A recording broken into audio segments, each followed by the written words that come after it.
Alright, good morning folks. Sunday morning about 9:15ish, and I'm going to put some power to this Atwater Kent this morning and see what we're doing. How bad a job I did or how good a job I did.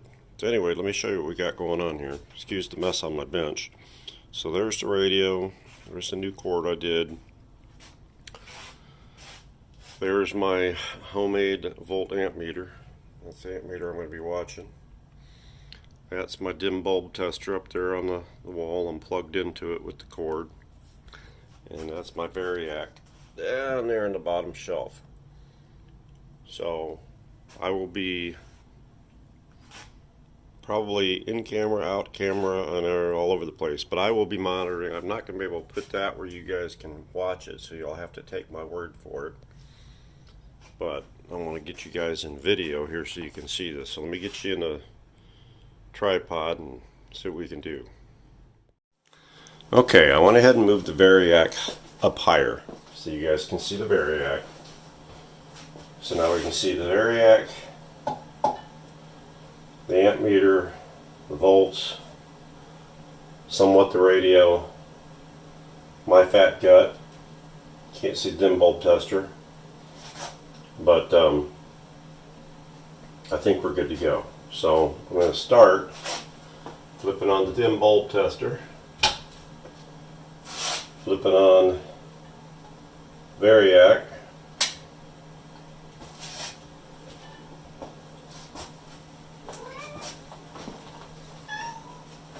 flipping on the radio. We're going to bring this up slowly and watch our amp meter. You guys can make your screen bigger, you'll be able to watch that with me. So let's turn it up to about 25 volts.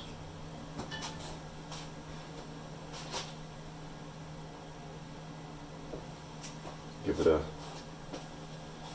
about a minute to do its thing.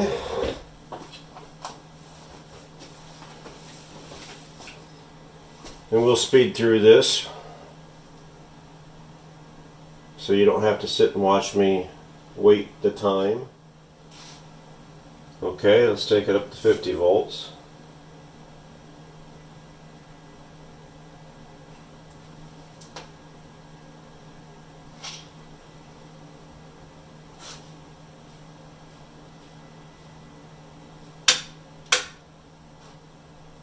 Not pulling anything. I don't have the 80 tube in, by the way. Dim bulb tester's out.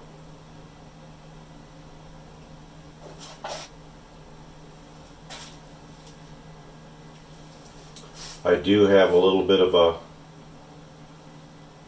light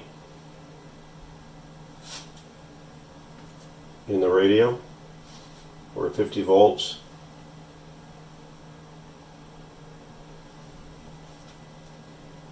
Take it up to 75 volts.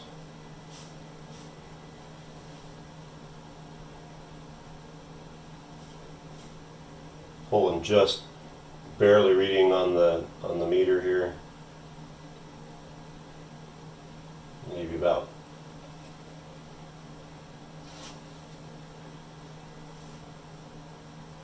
10 milliamps, if that. Bulb's a little brighter.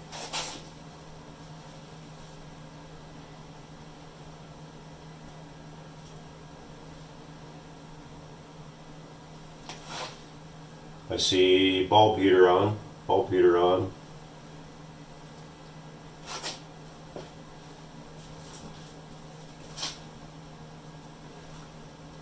And crank it on up to 100.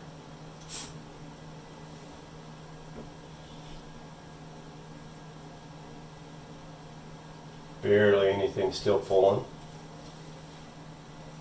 Dim bulb tester's out at 100 volts. Dial lights brighter. May or may not be able to see the reflection for the dial light on my fingers when I put them in there like that. I'm sure you can't see through the hole. See, tube glow there, tube glow there, tube glow there.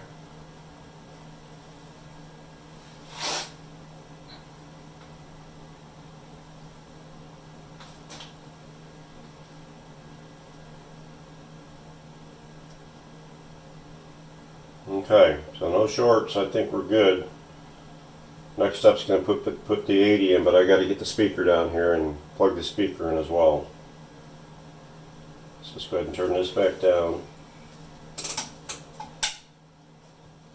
I got to go get the speaker. Okay, so what we got right now is I went upstairs and took the speaker out of the cabinet where I had it in the cabinet being protected. I plugged it in. I've installed the 80 tube. I've installed a fairly long wire in the long antenna spot, not super long, maybe 20 feet. Got a short antenna in the short antenna spot and a ground wire running up to my water pipes that I routed through there. So everything should be hooked up. Let me put you back on the tripod. Okay, now it's a little bit hairier because the 80 tube's in there, so I got to bring this up really slow again and watch our power and see what happens with that.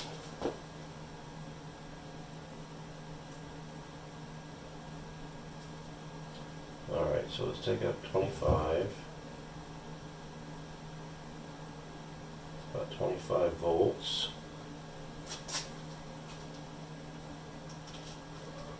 Switch is still on for the, I'm not pulling much as far as anything on that.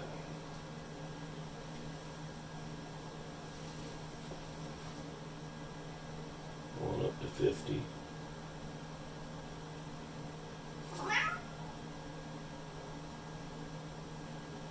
Got a little dim light in my bulb.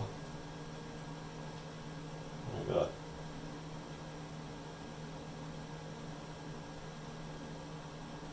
15 or 20 milliamps up to 75. It's only pulling maybe 10 or 15 milliamps if that. Bulb's brighter. I see heater elements in some of the tubes. Can't see anything going on with the 80.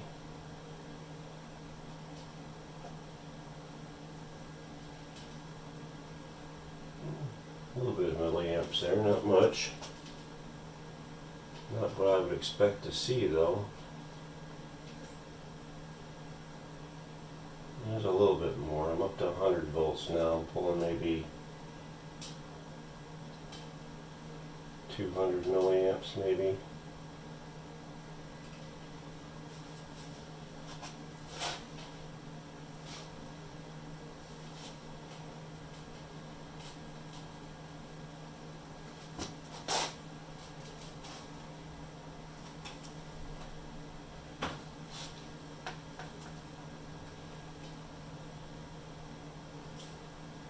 See anything going on with the 80.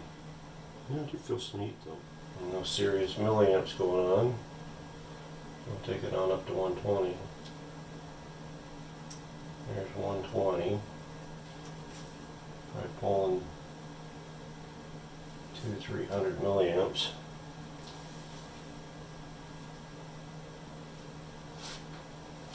I'm going to shut the lights off so I can look at my bulbs better. Alright, so I've got glow on the 80, glow on that 24, glow on that 24, glow on the 27s,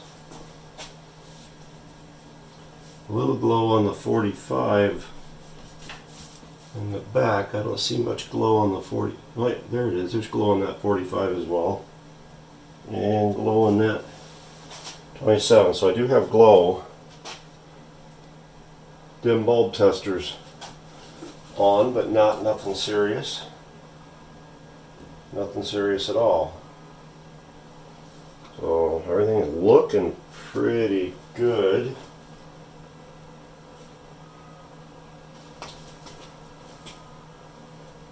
I actually hear something out of my speaker.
Will donate $1 to make a wish. Up to $1 million.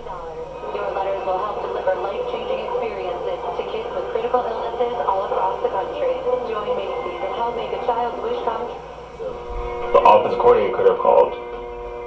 How much of that is on because they changed coordinators, right? Ken Wisenhunt gets fired after Nobody was calling those routes. I think that's Keenan Allen's best route. Like, get him involved. I feel like when you got someone like him too, like you gotta just continue to find ways to just get him open and throw him the ball. He should get 10 to 15 targets every game. Well, because he catches anything in his radius. Yeah. I mean, it's him and Mike Williams downfield. Hunter Henry should be that guy in that over route as you describe it. And they finally got Melvin Gordon going. That was the thing in watching that game. You finally got a good, consistent ground game, even behind the bad offensive line. Lights on. Reconfigured offensive line. Right. But they still couldn't capitalize on it. Yeah, you gotta utilize all your talent.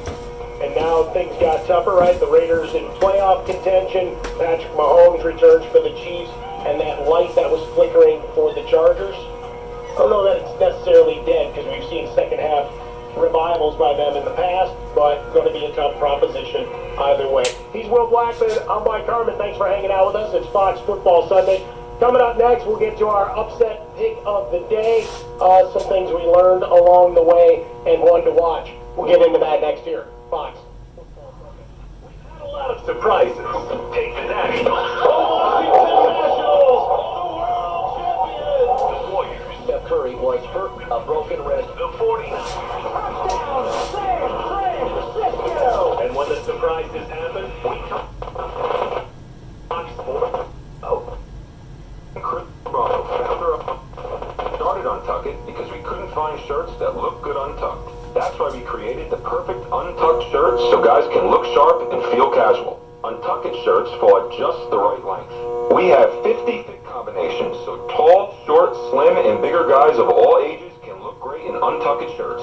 Try the original Untucked shirt at one of 75 Untuck It stores or at untuckit.com. Use the promo code FALL for 20% off your first purchase. I'm Dr. Jeff Gooden, and I treat pain with Salon Pass. That's because practicing good medicine is my responsibility as a doctor. For back and Moose, joint quit pain, bothering the I agree with antenna. CDC guidance that recommends using topical pain relievers first, like Salon Pass Patch Large. Salon Pass is powerful, FDA approved to relieve debilitating moderate pain, yet not addictive and gentle on the body. Look for the green Salon Pass box in the pain relief aisle. Salon Pass is good medicine. Fox News on Sheriff McHugh. With the House impeachment parade about to come out from behind closed doors, President Trump teased his White House reporters Saturday with the possible release of another phone call transcript with the President of Ukraine. We have another transcript coming out, which is very important. They asked for it, and I gladly give it.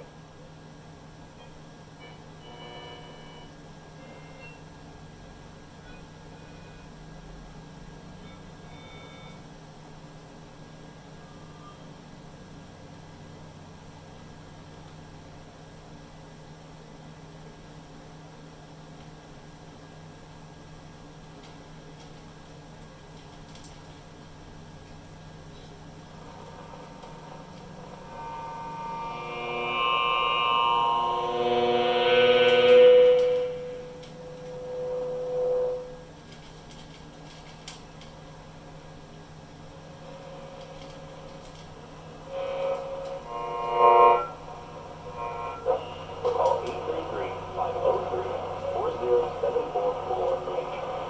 hunting season is upon us, and at Blaine Farm and Fleet, we have great deals on hunting supplies to help you bag your next trophy.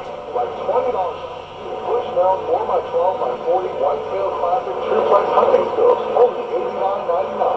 Keep your tree stand comfortable with insulated heated seats at just $7.99. Get assorted Kent insulated tumblers, bottles, and jugs starting at $19.99. Or warm up with a Mr. Heater portable bunny propane heater, only $74.99.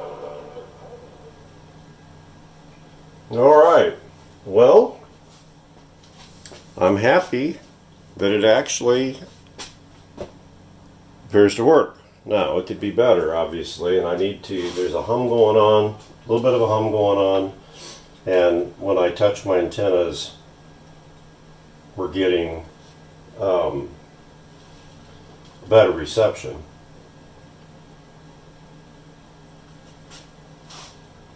But all the tubes are warm. Everything's looking pretty good.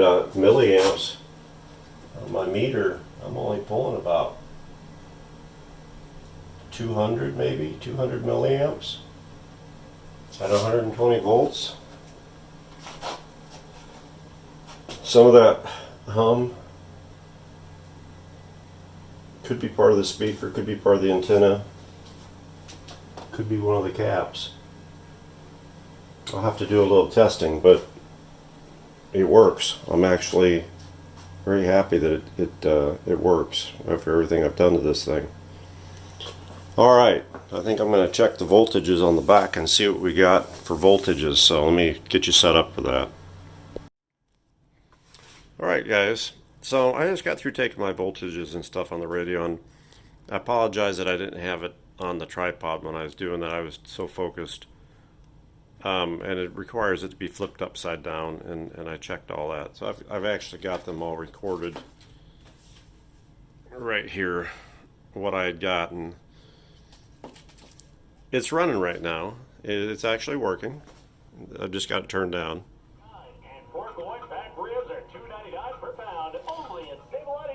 Now, one of the things I noticed on this is if I touch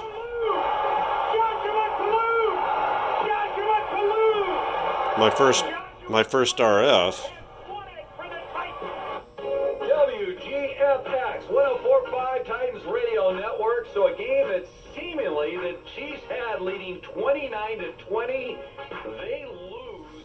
It gets a little bit clearer and a little bit louder. 32. What a game. And Andy Reid, including a playoff loss, now 1-8 in his career. So the voltages are a little bit lower from what they should be. And my pilot light is not as bright as I would think it should be. I mean, maybe it is, but I don't think it is. So when I was checking my voltages, one of the first things I noticed was on my filaments, I should be having 5 volts to the filament on the 80, a heater filament. I got 4.5 volts. I should have 2.5 volts on the tube strings, and I've got 2. So I'm about a 0.5 volt low on both of those. Now, I don't know if that's enough to affect my light or my voltages, but I'm looking at this voltage list here. I'll tell you what I got. And those of you that are smarter than me, maybe you can chime in on it. But on my first RF, it shows it should be 175, at least on this chart, right? And I've got, depending upon how I had my volume, I had, with the volume up, I had 146.5 on the first RF, 146.9 on the second. With the volume down, I had 159.2 and 159 on those two RFs versus the 175 is saying here. That was on the plates. On the screen, it was saying I should have 85. I had 89.3 with the volume up on both the first and second RF. It was all the way down to 33.8 with the volume down. On the grid, I'm supposed to have negative 3 volts, and I've got 0. I basically got 0 volts. So on the detector, we're supposed to be 110. I've got 116 with the volume up, 126 with it low.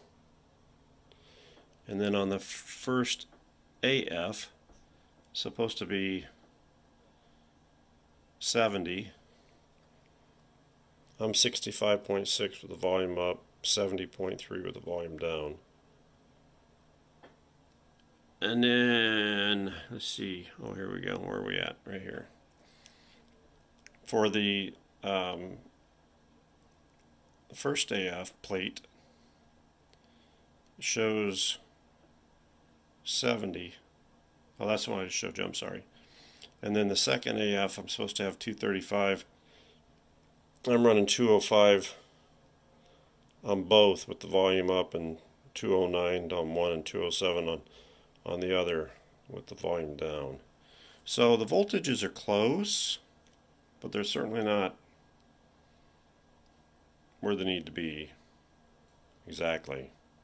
I know there's some tolerance on this, so I'm not quite sure if I should worry about it.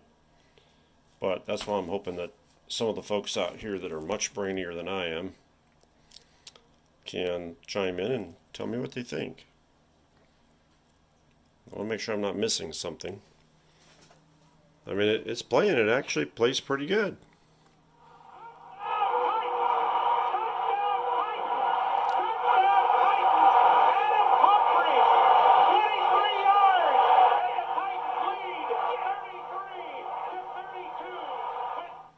So that's what I got.